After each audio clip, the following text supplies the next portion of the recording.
Halo, selamat pagi dan salam dahsyat tentunya. Hari ini saya akan sharing di luar yang tema yang biasa saya sharingkan, yaitu tentang parenting.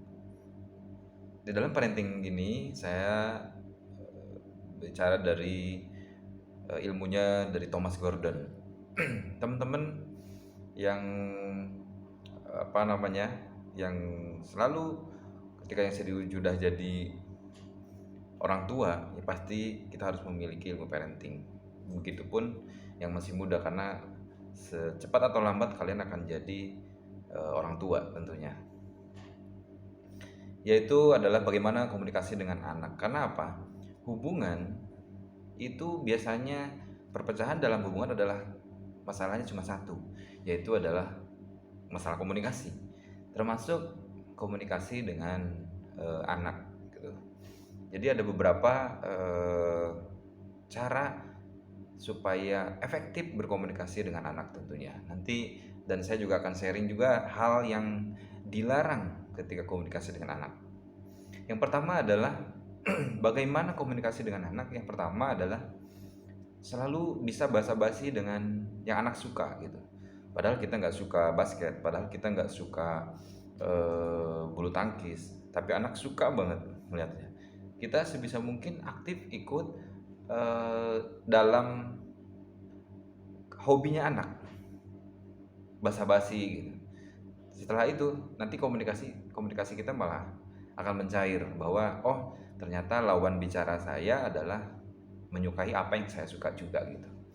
Yang kedua, harus mendengarkan aktif. Banyak orang tua yang ketika anak lagi curhat, anak lagi sharing, malah malah apa ya, malah menyalahkan, menyudutkan dan lain-lain gitu. Itu yang membuat komunikasi anak sama orang tua tidak efektif gitu.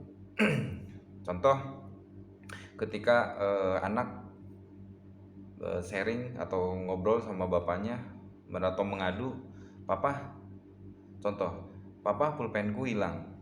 Coba kalian sebagai orang tua, apa yang dijawab? Pasti kebanyakan, kenapa bisa hilang? Kamu cari di mana? Coba cari lagi. Atau hanya menyalahkan, menyudutkan aja gitu. Itu yang membuat komunikasi sama anak, dan anak membuat jadi tidak nyaman. Harusnya ketika anak bilang, papa pulpenku hilang, dan sebagai orang tua ya harus menjawabnya dengan satu kata, contoh, bilang aja, papa pulpenku hilang. Kita harus jawab terus, papa dengerin nak. Jadi biarkan si otak anak itu, biarkan benar-benar terus mencari solusinya.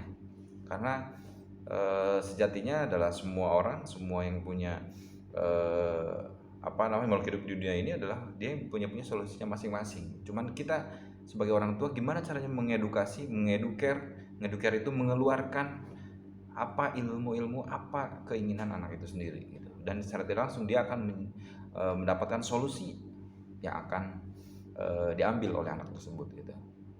Terus yang ketiga adalah cari win-win, fokus solusi. Win-winnya apa kira-kira nih sama anak? Kalau seandainya anak membangkang atau apa, solusinya apa nih? Apa yang membuat kita kira-kira win-win, tapi tetap fokus ke solusi. Yang keempat, kalau seandainya tetap si anak itu tidak mau menurut sama orang tua, kasih statement dan harapan gitu. Banyak cuman hanya statement, papa nggak mau lagi kamu gini-gini, tapi alasannya apa nggak tahu gitu. Jadi harus benar punya statement yang mengedepankan perasaan. Contoh, biarkan anak cerita terus, dan sebisa mungkin kita juga contoh, nah papa yang saya harapkan sama papa adalah kamu harus begini, dan nanti kalau nggak begini efeknya jadi seperti ini gitu. Nah seperti itu. Jadi komunikasi sama anak juga sejatinya sama kayak orang tua ke orang tua juga gitu. Dan ada 10 hal yang dilarang ketika komunikasi dengan anak. Ini pasti selalu kejadian ketika sama anak. Ketika komunikasi sebagai orang tua sama anak kita gitu. Yang pertama adalah selalu memerintah. atau menyalahkan, memerintah menyalahkan gitu. Terus yang kedua adalah mengancam, itu yang membuat anak tidak nyaman. Yang ketiga mendesak, kalau kamu nggak ini nggak selesai jam sekian kamu akan kena yang ini. Nah itu hal-hal kayak gitu jadi membuat anak tidak nyaman berkomunikasi sama orang tua. Terus yang keempat adalah menggurui atau mengkhotbah. Yang kelima adalah menasehatin, selalu menasehatin aja tiap hari, tapi tidak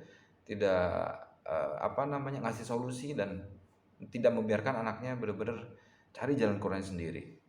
Yang keenam adalah menyesalkan, saya menyesal nak kamu gini. Nah, itu malah orang tidak keluar motivasinya. Yang ketujuh adalah menyetujui ketika anak berbuat salah. Oke, kamu bagus nak gini. Ya mungkin bapak juga dulu kayak gini. Nah itu kayak gitu akan membuat si anak tidak belajar dan akhirnya membenarkan apapun yang dia lakukan gitu. Terus menyelidiki, selalu menyelidiki, tidak membiarkan anak untuk extrovert gitu, tidak membiarkan anak untuk aktif mencari solusi. Dan menertawakan pun sama gitu, karena ketika menertawakan itu bukan solusi, apakah dia menyetujui, apakah dia meledek, bisa aja sama-sama menertawakan gitu. Terus yang terakhir yang nomor 10 adalah menyudutkan. Nah ini yang paling fatal teman-teman. Jadi ketika menjadi orang tua atau menjadi calon orang tua pun sama sekali, atau orang tua pun sekalian, kita tetap harus cara membangun komunikasi dengan anak. Ini pun sama bisa diterapkan dengan komunikasi dengan sama tim kerja, komunikasi dengan rekan atau dan lain-lain gitu, yang pastinya semua yang mungkin bisa meminimize dengan ilmu yang saya sharing sekarang dari Thomas Gordon, membuat kita mungkin memperbaiki hubungan sesama siapapun dengan cara berkomunikasi tentunya. Terima kasih, semoga sharing kali ini bermanfaat dan salam dahsyat.